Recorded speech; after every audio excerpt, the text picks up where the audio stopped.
18 horas. Notícias de Manaus, Amazonas, Brasil e do mundo. Agora na Mix. Olha aí, 6h02 em Manaus. Boa noite pra você em 100,7. Juntos, mais uma vez, começando 18 horas. Eu, você e ela, Karime Leão. Fala, Carlão. Boa noite. Muito boa noite pra você sintonizado aqui com a gente em 100,7. Obrigada pela sua companhia. É isso aí. Estamos juntos a partir de agora até às 7 da noite, aqui no 18 horas. Mix. Nós estamos contando sempre com a sua elegante participação aqui no programa 18 horas. Acione aí o nosso WhatsApp, participe conosco, 994887592. Manda sua mensagem, a gente quer saber o que você pensa, a sua opinião aqui sobre os assuntos que a gente fala no 18 horas. E está valendo também a sua participação para você que nos acompanha ao vivo pela live do YouTube. Manda a sua mensagem de texto. Então anote aí, 994887592. Mix.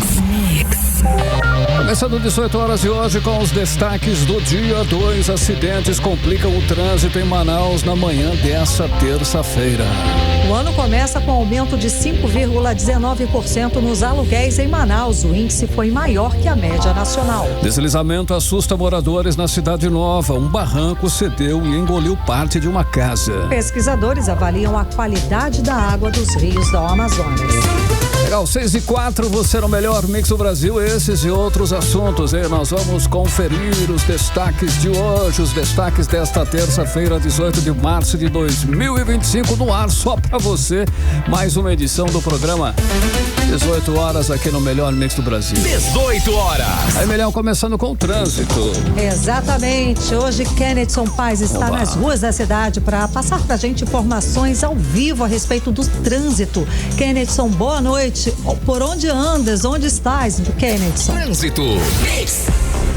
Oi, Karime, muito boa noite pra você, minha amiga Carlão, a todos que acompanham agora o 18 horas. Então, estou aqui na Avenida André Araújo, bem próximo à rotatória do Coroado. Então, você que está saindo agora do centro de Manaus, da Praça 14, ali dessas regiões aqui da área do Adrianópolis, Zona Centro-Sul de Manaus ou Zona Sul, e tem o interesse de vir agora pra Avenida Governador José Lindoso, já adianto pra vocês que vai precisar de muita paciência pra poder passar por esse trecho por aqui. Olha, nós estamos bem ao lado do Serviço Geológico do Brasil e o trânsito já está bastante congestionado. Temos aproximadamente 1 quilômetro de congestionamento até chegar à rotatória do Coroado. Então algo deve ter acontecido ali naquela região. Estou olhando aqui também pelo sistema Waze, a gente consegue visualizar que o trânsito está congestionado em vários outros sentidos dessa área da Zona Centro-Sul de Manaus. André Araújo é apenas o pico do iceberg, só que nós temos também trânsito bastante intenso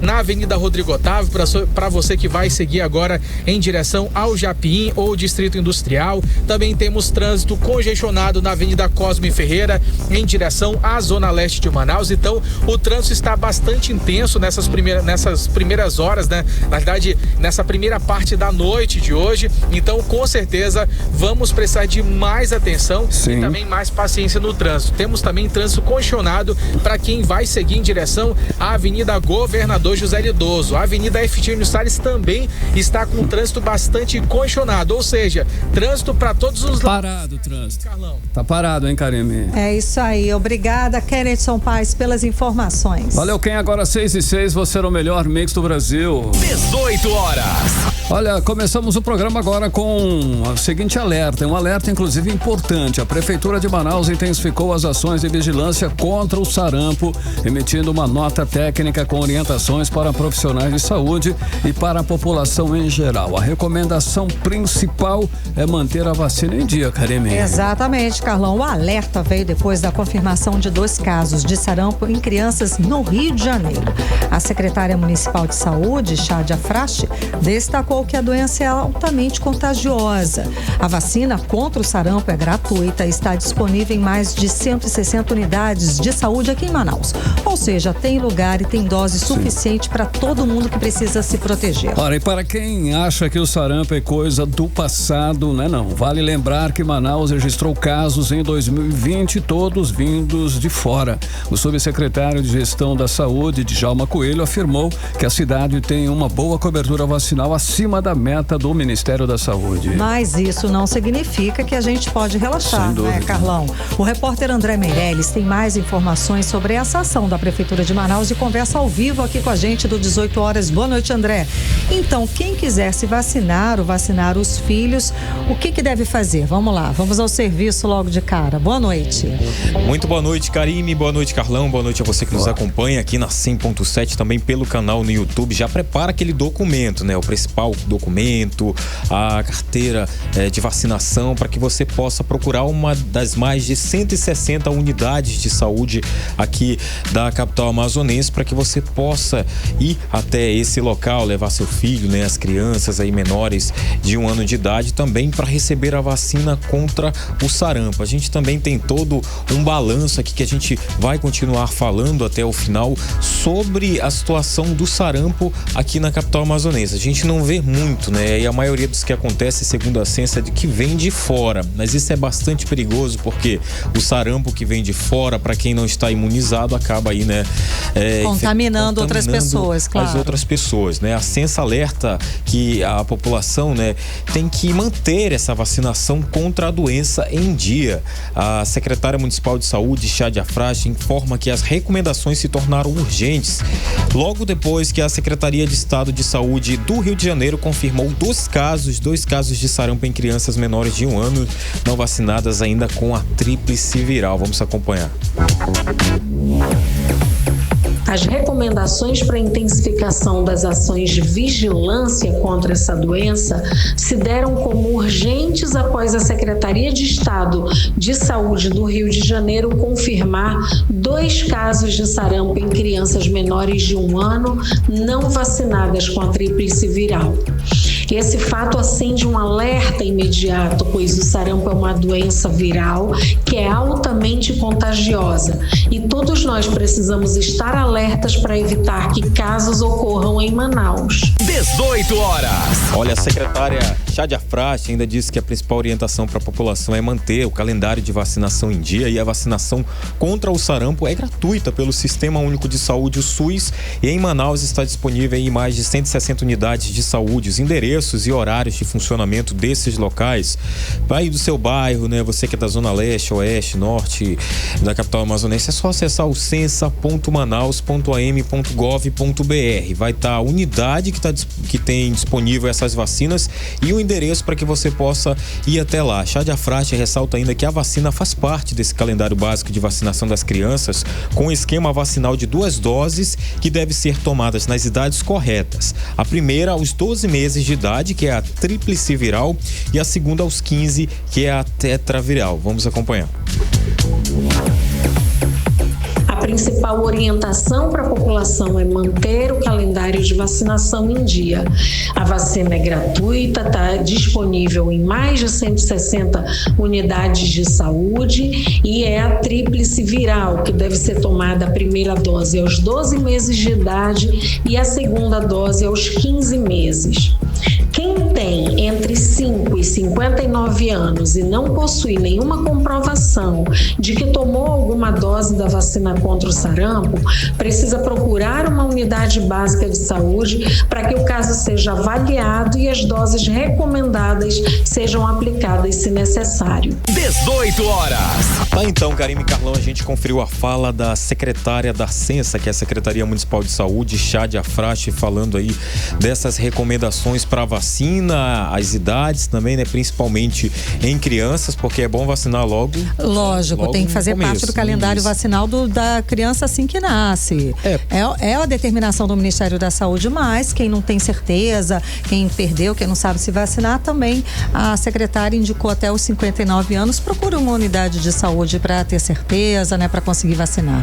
Até porque o sarampo, o sarampo é uma doença viral altamente contagiosa e transmitida de uma pessoa doente para outra, e aí acaba gerando secreções respiratórias. A pessoa, né, no momento que a pessoa está falando, ela tosse aí, espirra também. Os principais sintomas aí de sarampo são febre alta, tosse, coriza, conjuntivite e manchas avermelhadas na pele, né? A gente sabe que começou a aparecer manchas na pele, já tem que procurar logo a ajuda médica, e essa doença ela pode evoluir para complicações ainda piores, como pneumonia, encefalite, e se não for tratada aí pode levar até a morte. A Censa disse ainda que as últimas notificações de sarampos aqui em Manaus ocorreram entre janeiro e março de 2020, com 6 casos no total, e todos de pessoas que vieram de outras localidades e já chegaram à cidade aí com a doença. Então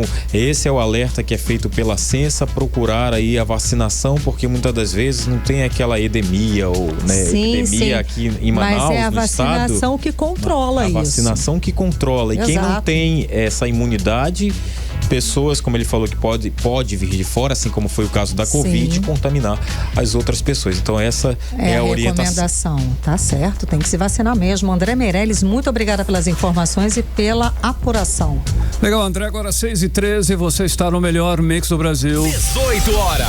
Olha, trânsito complicado em Manaus. 2 acidentes na manhã desta terça-feira deixaram o trânsito travado em importantes vias da cidade. Na Zona Norte, uma ambulância do SAMU bateu na traseira de um micro-ônibus na Avenida Camapuã, enquanto na Zona Centro-Sul, uma carreta perdeu o controle na Avenida Efigênio Salles, próximo ali à Bola do Coroado, tombando parcialmente um container, Carime. Carlão, daí o Instituto Municipal de Trânsito foi acionado para minimizar aí esses transtornos, toda essa situação. Mesmo assim, é claro que o trânsito ficou travado nessas avenidas aí, na Camapuã e na Efigênio Salles. O repórter Kennison Paz traz as atualizações a respeito do trânsito nesse momento nessas vias, para ver se ainda continua tumultuado ou se já está melhor um pouquinho. Kennison, traz as atualizações pra gente. Boa noite mais uma vez.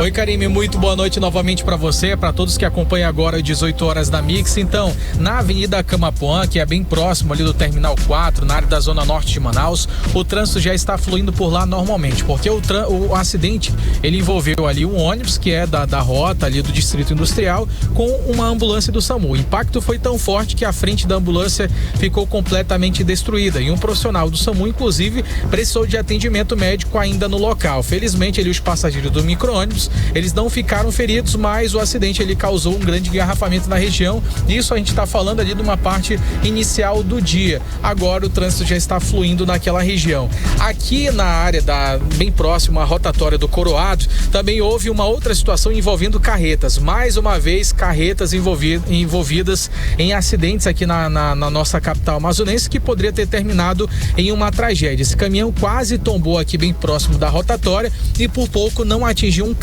uns carros que passavam pela mesma via aqui no local. Segundo as informações do motorista ali, ele acabou perdendo o controle da carga, a carga tombou um pouquinho e aí com isso foi que resultou nesse acidente. Mas agora, atualmente, o trânsito são 18 horas e 15 minutos. Atualmente o trânsito ele está bastante congestionado em várias vias aqui na região, principalmente aqui bem próximo à rotatória do Coroado, porque dá acesso à Avenida Efigênio Salles, à Avenida Governador José Lindoso, dá acesso também à Avenida Cosme Ferreira. Ainda há pouco, inclusive, a gente teve a informação aqui que existe um veículo parado, que é o ônibus do transporte público, que está parado em frente ao Hospital e Pronto-Socorro João Lúcio, na zona leste de Manaus. Isso porque a roda ficou presa em um buraco na via e com isso, é claro, resultou em congestionamentos aqui na Avenida Cosme Ferreira. Então o trânsito está bastante lento em todas essas regiões aqui, próximo da rotatória do Coroado, Avenida dos Oitis, Cosme Ferreira, André Araújo, Efigênio Salles e também a Avenida Governador José Lindoso. Volto com vocês no estúdio, Karime e Carlão. Obrigada, Kennison Paz. Ou seja, muita paciência nessa hora, né, Ken? Obrigada pelas informações. Pesadíssimo. Agora 6h16, valeu, Ken. Obrigado pela sua participação no 18 horas. 18 horas. Olha só, o aluguel nas alturas em Manaus, Karime ouvintes, o preço na capital subiu 5,19% só no primeiro bimestre deste ano. Aumentou mais que o dobro da média nacional, que registrou 2,04% no mesmo período. período. O resultado aí é o levantamento do índice FIPE-ZAP, revela que nos últimos 12 meses a alta acumulada chega a 12,59%, com um metro quadrado já custando em média R$50. Vamos saber mais detalhes sobre esse aumento dos aluguéis aqui em Manaus com Vanessa Lima. Vanessa, boa noite. Então, o que justifica esse reajuste no valor dos aluguéis tão expressivo aqui em Manaus? Boa noite. Boa noite, Karime, Carlão. Boa noite a você que está nos acompanhando aqui na Mix. E Karime, olha só, essa alta nos preços dos aluguéis é um reflexo da grande demanda por imóveis em Manaus. A cidade tem crescido bastante economicamente e populacionalmente, o que aumenta a procura por moradias. Bom, um outro fator é que o custo de vida está aumentando. Os proprietários estão pagando mais para manter os seus imóveis e temos que considerar também que a inflação está em alta. Isso, segundo os dados do índice FIPE-ZAP, que é um indicador que calcula a variação dos preços de aluguel de imóveis residenciais em todo o país, mostram que esses preços em Manaus acumularam uma alta de 5,19% no primeiro bimestre deste ano, como o Carlão comentou. Isso é mais do que o dobro da média nacional, que foi de 2,4%. E, além disso, esse índice também mostrou que a variação acumulada em Manaus em 12 meses é de 12,59%, com um preço médio de R$50 de aluguel por metro quadrado. É importante notar que esses números podem variar dependendo da localização, do tipo de imóvel e de vários outros fatores. Os 3 bairros mais caros para se morar aqui em Manaus ficaram entre Adrianópolis, Ponta Negra e Aleixo. E, no geral, o mercado imobiliário está bastante aquecido e os preços dos aluguéis tendem a subir. É interessante para você que está buscando alugar ficar atento a esses fatores e também ficar preparado para possíveis aumentos. Volto com vocês no estúdio. Legal, Vanessa Lima, 6h19, você no melhor mix do Brasil. Deslizamento assusta moradores na Cidade Nova. Um barranco cedeu e engoliu parte de uma casa na madrugada desta terça-feira na Travessa CDE, lá na zona norte de Manaus, hein, Karine? Isso, Carlão, o imóvel estava desabitado, daí ninguém se feriu, tá? Mas o perigo já havia sido alertado pelos moradores, que no último sábado fizeram um protesto cobrando ações à prefeitura. Quem está acompanhando esse caso é o repórter André Meirelles, que volta a conversar ao vivo com a gente aqui no 18 horas. Boa noite mais uma vez, André. Então, quem mora ali nas proximidades dessa cratera, que é enorme, gigantesca, está realmente desesperado, não é isso, André? Boa noite. Exatamente, Karime, boa noite mais uma vez a você, ao ouvinte que nos acompanha nesse momento. Inclusive, Karime, ali pelo local tem igrejas que estão, uma igreja que está sendo construída bem próximo mesmo a essa cratera. Tem casas também que estão próximo ali, porque o que acontece é que cada vez que chove, cada vez mais vai acontecendo. O problema piora, né? A cratera aumenta, né? Exatamente, a cratera vai aumentando e aí que vem o desespero dos moradores, né? O que a gente pode fazer? Abandonar as nossas casas, né? Inclusive, até mesmo essa casa que teve parte dela que caiu, sim, né? Segundo a prefeitura, que a gente entrou em contato aí com a CEMINF, que é a Secretaria Municipal de Infraestrutura, ela falou aí, por nota, sobre a situação dessa casa, que não tinha ninguém morando ali, porque a prefeitura já tinha ido ao local, a CEMINF, juntamente ali com a Defesa Civil Municipal, para fazer a inspeção e deu aí, falou para que o morador ali pudesse, o proprietário dessa casa pudesse sair do local, porque corria riscos. E isso aí, inclusive, como você falou, Karime, até no último sábado agora teve uma manifestação dos moradores ali no local que estavam fazendo essa manifestação para chamar a atenção aí do poder público sobre o risco de desabamento ali no local, que inclusive eles temem ainda pelo avanço ainda maior desse barranco, principalmente agora nesse período chuvoso.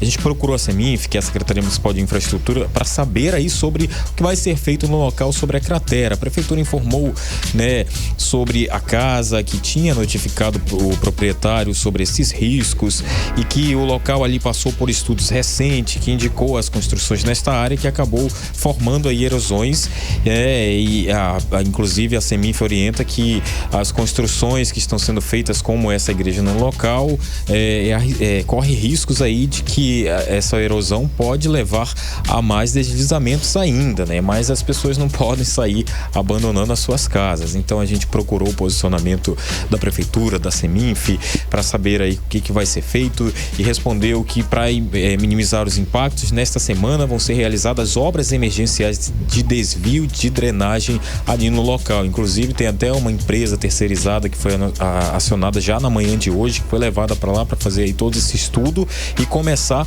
as obras ali no local. Em nota, a Seminf disse que há ali uma emenda parlamentar do senador Eduardo Braga em processo de aprovação pela Caixa Econômica Federal, e essa emenda está passando pelos trâmites burocráticos necessários para a liberação dos recursos e início desta obra de contenção. Enquanto isso, os estudos hidrográficos realizados na área indicaram como medida emergencial o desvio da rede de drenagem para minimizar os impactos, né? E as obras vão ser iniciadas nesta semana, e a gente vai continuar acompanhando esse caso, Karime, Carlão.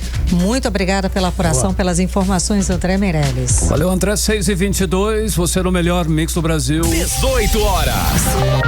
E vamos falar agora dos bastidores da notícia. Vamos lá? Com ela, Cíntia Blink. Que já está aqui com a gente. Cíntia, boa noite. Cíntia, então, um discurso do senador Plínio Valério viralizou nas redes sociais, é o assunto do dia. Muito. Ninguém fala de outra coisa, é um absurdo. Ele, no meio do discurso, ele fala várias coisas, várias frases, e entre elas, ele disse o seguinte: eu não entendo porra nenhuma de Zona Franca de Manaus. Ele falou exatamente essa frase, viu, gente? Eu não entendo porra nenhuma de Zona Franca de Manaus. Parece que o senador hablou sem filtro nenhum, não é isso? Cíntia Blink, conta mais pra gente. Boa noite, Karime. Boa noite, Carlão.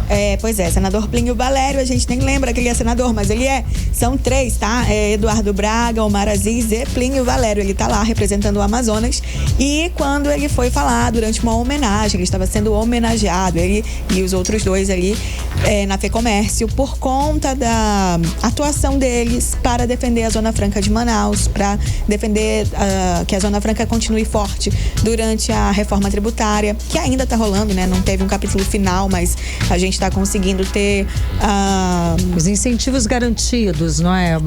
A gente está sobrevivendo. Exato.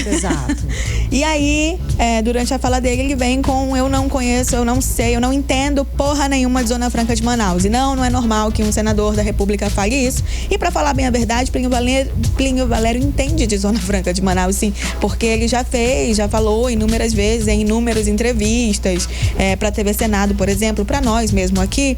E, enfim, não existe não falar de Zona Franca quando você ocupa um cargo federal e quando você é senador, por exemplo. E aí Plínio, que não participa muito publicamente desse assunto, ele realmente não deu muita entrevista durante o tempo da reforma e tudo mais, mas quando ele vem a público falar disso, ele vem com essa frase, e não, a gente não tem como achar isso normal. Então foi perguntar dele se ele estava bem, se aconteceu algo com ele, se, enfim, várias coisas poderia ter acontecido naquele momento, claro. E o que ele respondeu foi que não entendeu minha pergunta de se ele estava bem ou não. Ele disse que o que ele falou foi só que a assessora dele, que acompanhava tudo, porque ela entendia e ele não. E ele também teve uma outra fala. Ele disse: eu disse que não sabia nada de tributos, minha assessora Ivone sabe tudo e ela foi a todas as discussões. Então vamos chamar a Ivone para ser senadora, né? Já que é ela quem sabe. E ele teve uma outra fala que foi sobre Marina Silva, ministra do Meio Ambiente. Ele disse que é difícil tolerar ouvir a Marina por 6 horas e 10 minutos sem enforcá-la. Essa fala dele, ele disse que não se arrepende de nenhuma dessas falas. São 10 minutos de discurso onde ele fala outras coisas, mas essas 2 foram as que mais viralizaram. Ele disse que a fala da Marina e nem sobre Zona Franca ele não se arrepende, e disse que sobre a Marina foi em tom de brincadeira. E então fala também que estão querendo antecipar as eleições, tentando derrubá-lo ali das eleições de 2026. Mas não entendo qual trabalho ele está dando quando ele quem faz essas declarações. Me parece que é ele quem está se jogando, né? Pois é, porque assim, foi uma declaração oficial, foi um discurso oficial que ele fez. Ele não estava na cozinha de casa, numa mesa de bar, e por acaso alguém registrou essas falas, não. Foi um discurso oficial de um senador da República. Enquanto ele estava recebendo uma medalha pela atuação como senador. A Alessandra Campelo, que é deputada e tem esse trabalho de combate à violência contra a mulher, reagiu a essa fala de Plínio quando ele disse que era difícil, né, tolerar a Marina falando por 6 horas sem enforcá-la. Vamos ouvir o que a deputada fala? Oi, gente, eu estava assistindo agora esse pronunciamento que me enviaram do senador Plínio Valério. Escutem esse trecho que ele fala. A Marina teve na CPI das ONGs 6 horas e 10 minutos. Imagine o que é tolerar a Marina 6 horas e 10 minutos sem enforcá-la.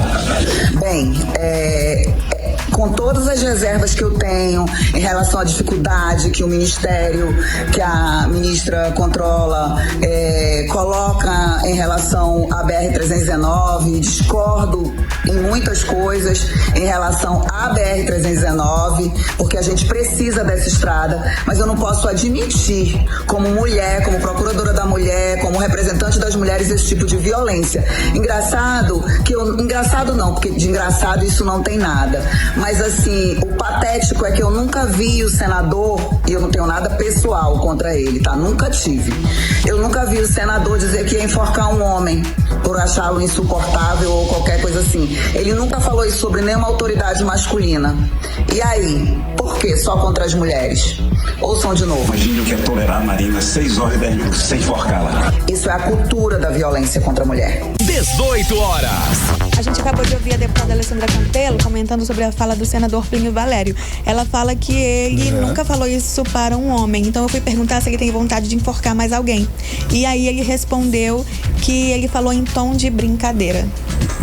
Mas pegou mal a brincadeira, então. Muito pegou mal, gente. A gente tem que tomar muito cuidado com o que a gente fala, principalmente em oficial, né? Que nem a Karime ressaltou aí. Exato, né? Ele esqueceu o cargo. Ele não estava no boteco, né? Exatamente.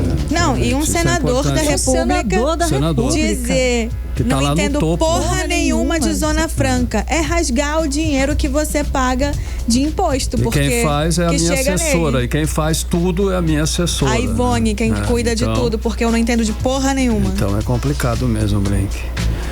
Vamos lá, Blink, a Câmara de Vereadores de Manaus gastou quase R$30 mil em diárias de vereadores lá em Sampa, lá em São Paulo. O que eles foram fazer lá que custou tão caro? São Paulo, né? Por que esse destino tão recorrente? Custou tão caro assim? Nos chama a atenção, né? Esse valor aí de 30 mil em diária. Por que então a resposta oficial da Câmara Municipal foi que há um intercâmbio de boas práticas legislativas e administrativas com foco na modernização dos processos legislativos, transparência pública, participação cidadã e inovações tecnológicas aplicadas ao parlamento. Aí fala que a Câmara de São Paulo é uma referência nacional nesses aspectos e aí há uma troca de experiência. Eu não tô entendendo se vem gente de São Paulo pra cá, que eu não fico vendo senador chegando aí na Câmara. Por que é uma troca de experiência? Eles não estão vindo pra cá e enfim. Aprender o quê também? Mas se eles estão indo tanto à Câmara de São Paulo, eles estão frequentando mais lá que aqui, viu? Porque hoje estava bem vazia a Câmara. Olha Tinha aí. coisa de 16 parlamentares presentes e a gente tem 41 vereadores de Manaus. Mas a resposta foi essa, é para fortalecer a eficiência do trabalho por meio do que tem a aprender com os coleguinhas lá de São Paulo. Legal. Então vamos seguir aqui, Blink. Só lembrando que são 30 mil em diárias, tá? Para fazer esse intercâmbio maravilhoso. Além de Davi Reis, foram para a viagem, né, a São Paulo, os vereadores Eduardo Alfaia, que é líder do prefeito na Câmara, o presidente da Comissão de Transporte e também presidente da Comissão de Transporte e também o secretário-geral da mesa diretora, professor Samuel.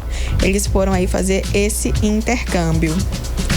Bom, vamos seguir daqui, né, Blink? Bora. Vamos lá. A ida do senador Eduardo Braga à Câmara dos Vereadores ontem ainda rende comentários nos bastidores da política. O senador respondeu os questionamentos, conta mais. Pois é, na verdade ele criticou a privatização da concessionária de energia, da Amazonas Energia, pelo governo federal e disse que a Petrobras abandonou a refinaria de Manaus antes de vender para o Grupo Atem.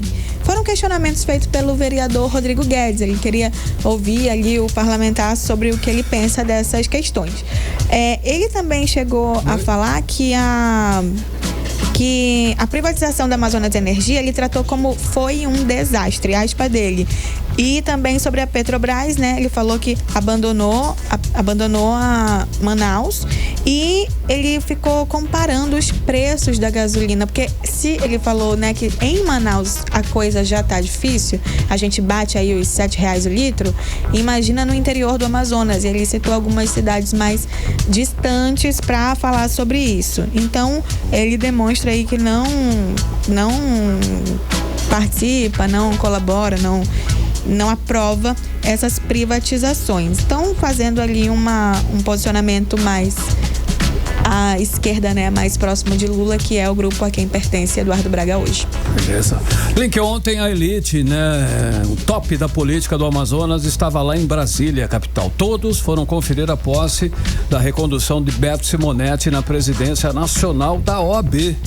É isso? É isso, e não só eles, viu? A reeleição de Beto Simonetti como presidente reeleito aí da OAB também contou com pessoas, autoridades da alta cúpula dos 3 poderes. A gente está falando do presidente Lula, do presidente do Congresso, Davi Alcolumbre, do presidente do STF, ministro Luiz Roberto Barroso.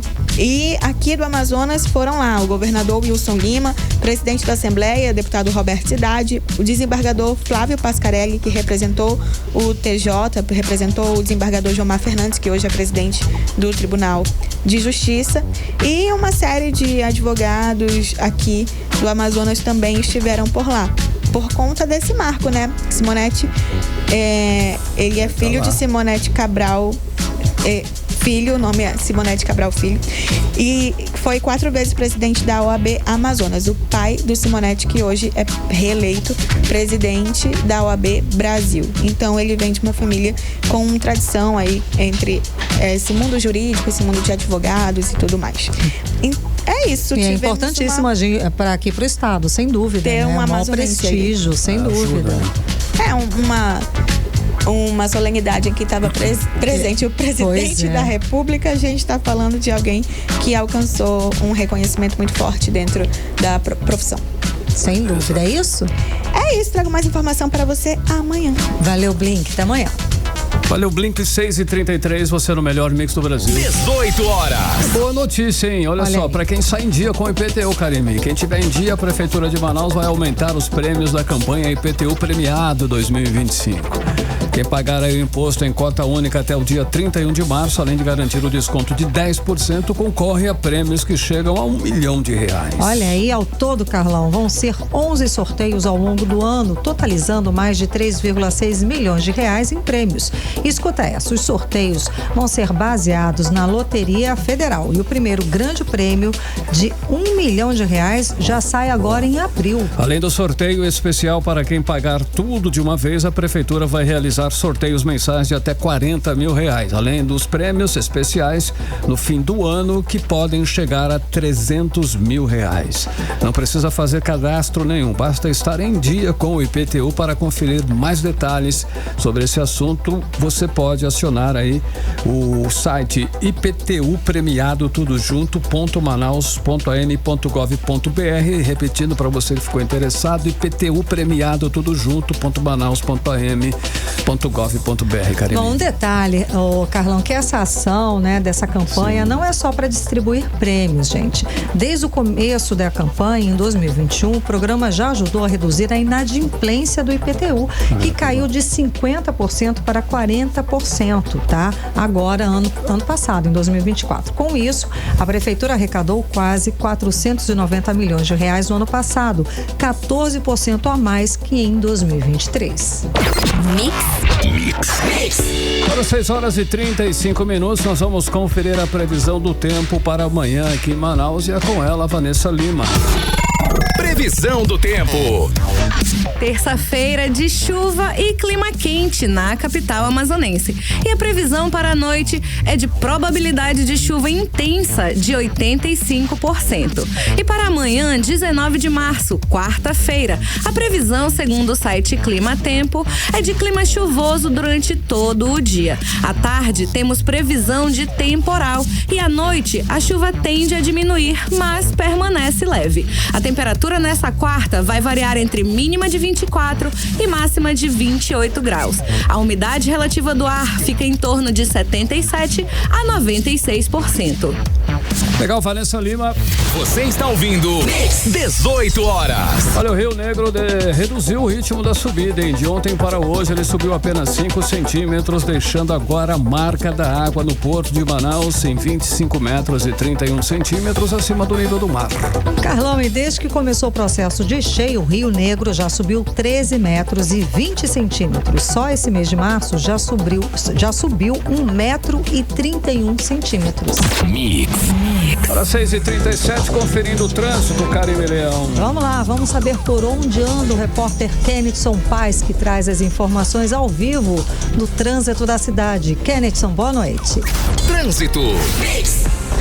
Oi, Karime, muito boa noite novamente para você, para o Carlão, para todos que acompanham aqui o 18 horas da Mix. Então, a gente está voltando agora no sentido contrário, quem está seguindo do sentido bairro Centro, pela Avenida Salvador, descendo para a Avenida Djalma Batista. A gente já conseguiu visualizar que tem uma grande quantidade de trânsito também que por aqui nessa região. A gente tem um trânsito bastante elevado, seguindo pela Rua Salvador, também aqui o trânsito pela Avenida Maceió, no sentido centro-bairro, também está bastante congestionado, aqui bem próximo ao bairro Nossa Senhora das Graças. Aqui no bairro Nossa Senhora das Graças, descendo a Rua Salvador, a gente já consegue identificar também um trânsito muito intenso pela Rua João Valério até chegar na Avenida Djalma Batista, quando o trânsito é ainda mais intenso. O trânsito na Avenida Djalma também está bastante extenso, começa já desde ali da Avenida Boulevard Álvaro Maia e vai até bem próximo aos shoppings dali daquela região, para bem próximo também da Avenida Efigênio Salles. Naquela região da Efigênio Salles, o trânsito também está bastante carregado ali naquele local. Então, basicamente, não existem vias alternativas que dá para você conseguir ali fugir desse trânsito. A avenida também Constantino Neri, trânsito bastante carregado desde a Avenida Boulevard Álvaro Maia. Então, trânsito bastante tenso hoje. Karime, Carlão. Muita paciência, né, Kennedy? Obrigada pelas informações. Agora 6h38. 18 horas.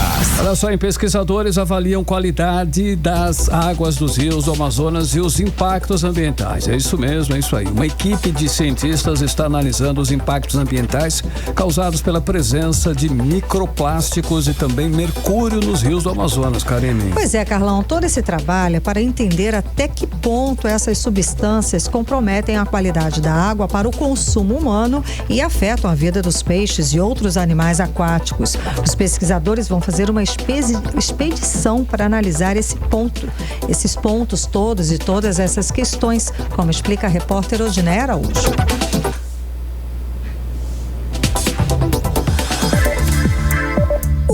Pesquisa Roberto dos Santos Vieira partiu do Rio Negro no último sábado em uma expedição científica para avaliar os impactos ambientais causados por microplásticos e mercúrio nos rios do Amazonas. O barco vai ficar ancorado por 12 dias no município de Humaitá, investigando a qualidade da água. O Programa de Monitoramento de Água, Ar e Solo do Amazonas tem o apoio do Instituto de Proteção Ambiental do Estado, IPAAM, da Universidade do Estado do Amazonas, UEA, da Fundação de Amparo à Pesquisa do Amazonas, FAPEAM, do Ministério Público Estadual, do Tribunal de Contas do Amazonas e da Secretaria de Meio Ambiente, SEMA. O professor da UEA, Sérgio Duvoisin Júnior, coordenador do programa, destacou a relevância da expedição no Rio Madeira como parte do grande programa de monitoramento da Bacia Amazônica. Esse é um grande programa para monitorar toda a bacia amazônica e ele foi criado dentro da Universidade do Estado do Amazonas, mais precisamente dentro do nosso grupo de pesquisa, o Química Aplicada à Tecnologia. Essa etapa é a etapa do Rio Madeira e a gente vai estar saindo em campanha hoje pela manhã e a campanha ela vai durar em torno de 12 dias. Na ida, a gente vai procurar trabalhar com uma das minhas alunas de mestrado da Suíça, a Nayana, e o trabalho dela é ver se a gente vai encontrar microplásticos em uma bacia tão importante como é a bacia do Rio Negro. Na volta, o pesquisador Sérgio Duvoisin Júnior explicou que será realizada a análise detalhada de 164 parâmetros de qualidade da água, com foco especial no problema do mercúrio. Tem uma parceria muito sólida com a Universidade de Harvard e as amostras coletadas agora nessa campanha, eu vou vou visitar, né, no mês de abril a Universidade de Harvard e vou levar essas amostras para serem feitas as análises das espécies de mercúrio que a gente encontra não só na água, mas nos sedimentos e nos principais pescados que são consumidos lá na bacia do Rio Madeira. Embora o programa já tenha alcançado a bacia do Rio Negro e do Rio Madeira, é necessário avançar para outras regiões e realizar o monitoramento de mais bacias, segundo os pesquisadores. Mas há bacias que ainda não serão analisadas agora por falta de recursos. Após a conclusão das análises, os dados coletados pelo programa serão disponibilizados ao público. Odinei Araújo para o 18 horas. Você está ouvindo 18 horas. Para 6h42 minutos, servidor do Tribunal de Justiça do Amazonas é preso por agressão à namorada grávida. Lucas Caires, de 37 anos, foi detido neste domingo lá em Vitória, no Espírito Santo, depois de agredir Larissa Effigen, de 28 anos, que está grávida, inclusive, de 4 meses. A mulher também foi presa por agressões mútuas. Carlão, a Larissa Effigen relatou que foi jogada no chão e agredida com socos. Quem tem mais informações a respeito desse caso é o repórter Kennethson Paes. Kennethson, boa noite. Então, essa agressão está sendo tratada com a Lei Maria da Penha e o Tribunal de Justiça do Amazonas já se pronunciou a respeito desse assunto. Kennethson, boa noite. Muito boa noite, Karime, Carlão, a todos que acompanham aqui o 18 horas da Mix. Então, o Tribunal da Justiça do Amazonas ainda não se pronunciou sobre esse caso, mas essa situação, ela nos leva a pensar até que ponto uma briga de casal se torna um crime, legítima defesa ou uma relação marcada por violência mútua. Essas são algumas das perguntas que surgem no caso desse servidor do Tribunal da Justiça do Amazonas, o Lucas Caires, que foi preso em Espírito Santo após agredir a namorada dele, que está grávida, gente. Mas a história não é tão simples assim, gente. A polícia entendeu que ambos foram agressores e a namorada dele, a Larissa Effigen, de 28 anos, também foi detida. Tudo começou no último domingo no apartamento onde esse casal mora, lá no bairro Jardim Camburi, em Vitória. Segundo o boletim de ocorrência, a Larissa ligou para a polícia relatando ter sido agredida pelo namorado, que teria chegado embriagado em casa. Mas, ao ser ouvido, o Lucas disse uma versão totalmente contrária. Ele disse que é constantemente agredido pela companheira. A mulher confessou que deu um tapa no rosto dele, o que levanta o questionamento. Teria sido um ato de defesa ali, ela estava em uma situação de legítima defesa? Segundo o relato dela, após essa reação dela de ter dado um tapa no rosto do namorado, ela foi jogada no chão e recebeu vários socos ali. O servidor, por sua vez, disse que apenas revidou uma sequência de agressões que sofreu no relacionamento. Diante dessas informações, a polícia considerou que não havia uma vítima clara e que a violência era recíproca, resultando na prisão dos dois. O Lucas foi autuado em flagrante por lesão corporal qualificada, injúria e ameaça na forma da Lei Maria da Penha. A Larissa responde pelos mesmos crimes, com exceção da injúria. O caso, no entanto, ainda deixa dúvidas. Havia um histórico de violência por parte dos dois ou alguém estava se defendendo? O servidor informou à polícia que mora no Espírito Santo por trabalhar remotamente para o Tejan. O Tribunal da Justiça do Amazonas foi procurado para comentar o caso, mas ainda não se pronunciou. Karime, Carlão, volto com vocês. Obrigada pelas informações, Kennethson Paes. Mix. Entrevista do dia. E o nosso entrevistado de hoje é o presidente nacional da Associação Nacional dos Fabricantes de Produtos Eletroeletrônicos, a Eletros, José Jorge. Ele apresentou ontem para o presidente Lula os resultados extraordinários do setor, com números recordes da produção de ar-condicionado, isso do ano passado e início desse ano. Boa noite, seja muito bem-vindo ao 18 horas, tudo bem? Boa noite, Karime, tudo bem? Boa noite a todos os ouvintes das 18 horas. Obrigada. Estar aqui com vocês. Nossa, uma honra, obrigada pela sua participação de hoje. Então vamos lá. O setor de eletroeletrônicos teve um crescimento expressivo em 2024, tá aí os números, né? Impulsionado tanto pelo cenário econômico quanto pelas ondas de calor. Bom, para 2025, com a taxa de juros ainda elevada e a inflação pressionando o consumo, quais as estratégias as empresas do setor estão adotando para manter esse ritmo de crescimento? Karime, de fato, que um dos fatores que mais motivaram e provocaram, justificaram esse crescimento do setor eletrônico em 2024 foi um ambiente econômico mais próspero, com o controle da inflação, a taxa de juros referenciais mais baixa, fazendo com que o consumidor, quando fosse comprar um produto parcelado, a parcela coubesse no seu bolso, né? Então, é um desenho que aconteceu, um cenário econômico que aconteceu em 2024, que nesse momento a gente não está conseguindo identificar com a mesma similaridade. E aí a gente tem que criar. A indústria deve lançar agora no primeiro semestre produtos ainda mais inovadores, modernos e mais eficientes. E ontem, na conversa com o governo federal, com o presidente Lula, com o vice-presidente Alckmin e com o ministro Haddad, ficamos 1h30 com eles conversando. Nós dissemos também da necessidade da gente trabalhar a criação de demanda. O que é isso? É a gente trabalhar dentro de outros fatores com a substituição dos produtos que estão na casa das pessoas. Hoje, os produtos que a indústria nacional, inclusive a indústria da Zona Franca de Manaus, entrega à população, são produtos muito mais modernos e eficientes no consumo de energia e de água. Ou seja, você consome muito menos água e muito menos energia para usar o produto, que reflete numa conta de água e de luz mais barata. E isso é um ganho social, econômico e ambiental muito bom. E levamos essa mensagem ontem ao governo federal nesse sentido. Muito bom. Presidente, o Brasil ele se tornou o segundo maior fabricante mundial de ar-condicionado, impulsionado pela produção na Zona Franca de Manaus. E eu gostaria de saber como a indústria enxerga o futuro desse mercado diante da demanda crescente e dos incentivos fiscais aqui na Zona Franca. Carlão, boa noite, amigo. Muito legal a sua pergunta, porque pouca gente sabe. 17% dos lares brasileiros têm ar-condicionado. 83% dos lares não têm.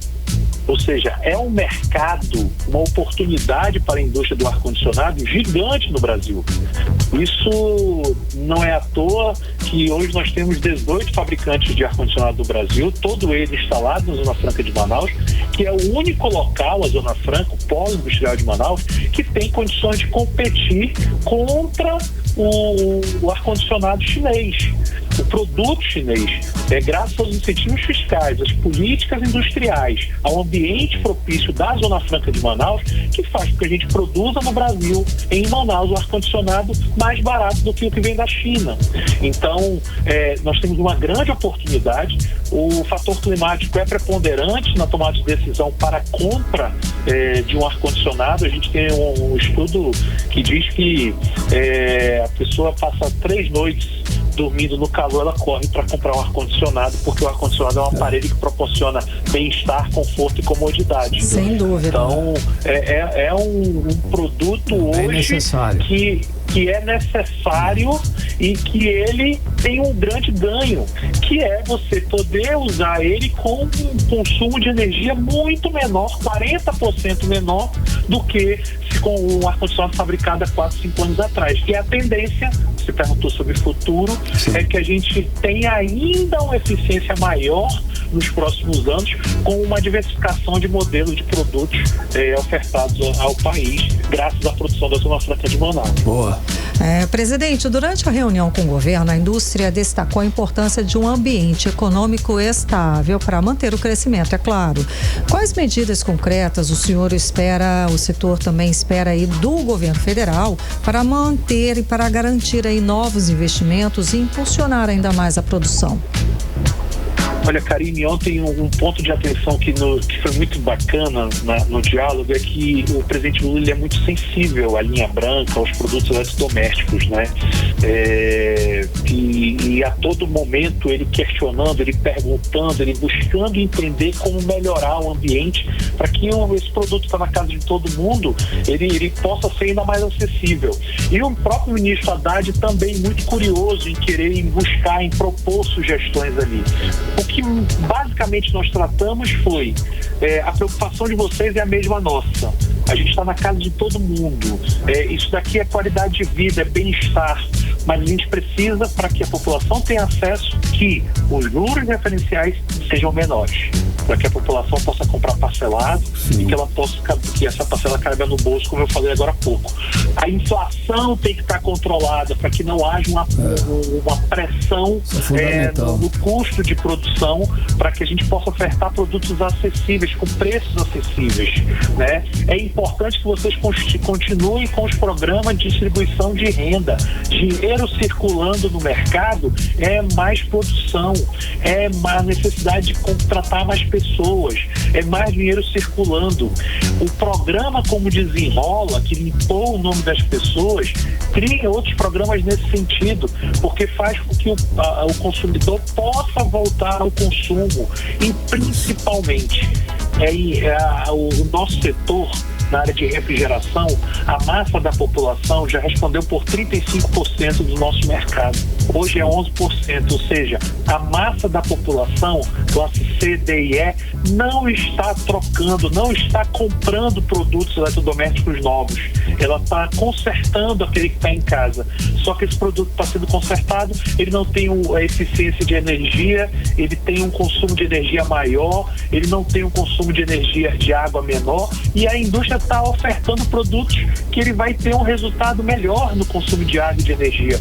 Vamos fazer com que a população possa ter acesso à construção de políticas industriais. Então, o cenário econômico propício e política de incremento foi o que a gente levou, e a gente acredita que isso daí fará com que ano que vem a gente volte, o presidente, se ele nos receber novamente, espero que nos receba, mas com notícias ainda melhores. Sim. Mas para isso a gente precisa ter esses 2 pontos atendidos. Presidente, é verdade que houve aumento nas vendas de televisores e eletrodomésticos, e isso indicaria uma mudança de perfil do consumidor? Se sim, como a indústria está se adaptando a essa nova demanda? É possível que tenha aumentado?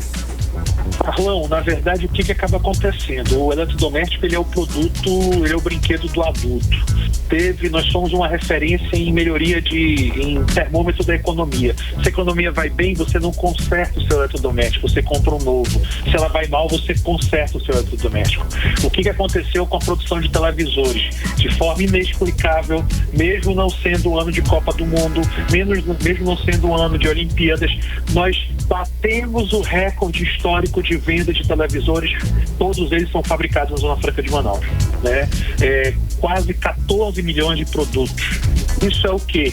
A indústria ofertando produtos mais modernos e inovadores. Hoje um televisor, ele é um cinema dentro de casa. Existem modelos de televisores que têm jogos embarcados, tem telejogos, você não precisa mais comprar aquele telejogo para você jogar um futebol, jogar um jogo de corrida, já vem embarcado na TV. A melhoria da imagem, a melhoria, o aumento das telas e com preço mais acessível. Então a população foi e falou: eu quero ter uma qualidade dessa dentro de casa. E isso estimulou o consumidor. Então, Manaus puxou o crescimento do setor eletrônico nacional com ar-condicionado, micro-ondas, televisor e bens de informática, e tendo destaque para o ar-condicionado que eu acabei de falar, e a TV por conta dessa inovação tecnológica que está... todo ano são lançados 40, 50 novos modelos de produtos. Legal. Maravilha. Presidente, muitíssimo obrigada pela sua participação conversando com a gente hoje aqui no 18 horas. Muito obrigado, Karime, muito obrigado, Carlão, pela oportunidade. Contem com a gente. Eu, como amazonense, fico muito feliz de poder falar com vocês e levar essa boa notícia para todo o nosso estado, que tem um papel fundamental no crescimento econômico, na geração de emprego, e a partir de Manaus.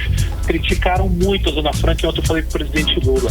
O que nós estamos trazendo aqui é o resultado da confiança que vocês deram aos amazonenses de valorizar a Zona Franca de Manaus. Boa. 120 mil trabalhadores que trabalham todos os dias levando desenvolvimento para a Amazônia, preservação ambiental e agora desenvolvimento econômico para todo o país. Valeu, importantíssimo, presidente. Muitíssimo obrigado. Uma ótima noite. Um abraço. Um abraço. Conversamos com o presidente nacional da Associação Nacional dos Fabricantes de Produtos Eletroeletrônicos, a Eletros, José Jorge. 6h56. 18 horas. O Instituto Municipal de Mobilidade Urbana fez uma operação para impedir ações de transportes clandestinos que podem colocar a vida dos passageiros em risco. risco, hein, Karine? Carlão, a ação aconteceu lá na Ponta Negra, na Avenida Coronel Teixeira. 2 ônibus que operavam no transporte clandestino de passageiros saíram de circulação. Quem tem mais detalhes a respeito do assunto é o repórter André Meirelles. É uma operação para impedir que veículos que operam de forma ilegal os clandestinos. Aconteceu aqui na Avenida Coronel Teixeira, no bairro Ponta Negra, na Zona Oeste, e durante essa operação foram apreendidos 2 ônibus. Eles estavam operando como transporte clandestino de passageiros. Eles foram apreendidos porque apresentavam diversas irregularidades. Inclusive o fiscal de transporte do IMU, que é o Instituto Municipal de Mobilidade Urbana, Jonas Moura, vai explicar agora pra gente quais foram aí essas irregularidades. A operação Transporte Ilegal, ela está sendo realizada através do IMMU, Instituto Municipal de Mobilidade Urbana, né, para tirar de circulação esses veículos irregulares. São veículos que não passaram por vistoria, muitas vezes condutores inabilitados, né. Também a gente pegou também a questão do pneu dos veículos desgastados, um transporte seguro e um transporte que dependa o sistema de transporte da cidade, né. Olha, atualmente a Ponta Negra está no nosso atendido por 13 linhas de transporte coletivo, que eles conectam aí a área de diversas zonas aqui da capital. Inclusive, nessa operação, até a Guarda Municipal esteve presente no local, como o guarda Fernando Souza, que vai trazer pra gente aqui informações com a função da Guarda Municipal aqui no local. A função da Guarda Municipal nessa operação integrada é realmente a questão da segurança, ou seja, a Guarda Municipal está para proteger os fiscais da prefeitura, bem como os populares, os motoristas dos ônibus, para assim melhor fluir a operação. Tanto é que recebemos denúncias até de que alguns possíveis infratores poderiam estar dentro dos veículos. A Guarda Municipal ficou responsável pelas abordagens dos ônibus para que a operação pudesse ocorrer da melhor forma possível. Olha, a população também foi ouvida aqui no local pelo Instituto Municipal de Mobilidade Urbana, que garantiu que vai realizar um estudo para ampliar as linhas de ônibus que atendem essa região aqui no local, atendendo, né, as necessidades dos moradores que necessitam muitas das vezes andar, né, bem distante de suas casas, porque as linhas de ônibus não passam ali no local. Então vai ser realizado esse estudo, a população já foi ouvida, as linhas de ônibus que não operam, que não passam em determinadas ruas vão começar a passar e quem sabe até mesmo ampliar aí novos ônibus aqui no local, e a gente vai continuar acompanhando. Volto com vocês. Pelas informações, André Meirelles. Agora em Manaus, 6h58, 59 minutos. Seguimos direto para o Editorial 18 horas. Editorial 18 horas. Um senador do Amazonas que admite sem pudor nenhum que não sabe nada sobre a Zona Franca de Manaus. Depois tenta consertar dizendo que tem assessoria técnica para isso. É esse o nível da representação que o Amazonas tem em Brasília. A Zona Franca de Manaus não é um detalhe técnico. É a espinha dorsal da economia do estado. É dela que saem empregos, investimentos e desenvolvimento. O senador da República não pode se dar ao luxo de ser ignorante sobre o principal modelo econômico de sua terra. Mas Plínio Valério não parou por aí. No mesmo evento da Fé Comércio, ao lembrar de uma sessão da CPI das ONGs, sugeriu que não sabe como aguentou 6 horas sem enforcar a ministra Marina Silva. Uma declaração grosseira, machista e violenta contra uma das figuras mais respeitadas da política ambiental do país. Não está em questão as defesas equivocadas da ministra em relação à BR-319, por exemplo. Não se trata de ideologia, não se trata de ser contra ou a favor da ministra. Trata-se de decência. Nenhuma divergência política justifica o uso de linguagem violenta contra uma mulher, ainda mais vindo de um parlamentar que deveria dar o exemplo. O Amazonas merece sim mais do que um senador que não sabe nada sobre a Zona Franca e que faz piada com o enforcamento de mulheres.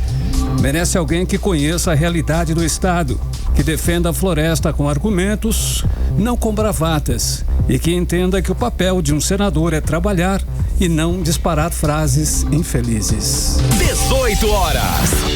7 em ponto, Karime. Ficamos por aqui. Boa noite. Boa noite, obrigada pela companhia. Um beijo, até amanhã. Você ouviu 18 horas. As notícias do Brasil e do mundo. De volta amanhã.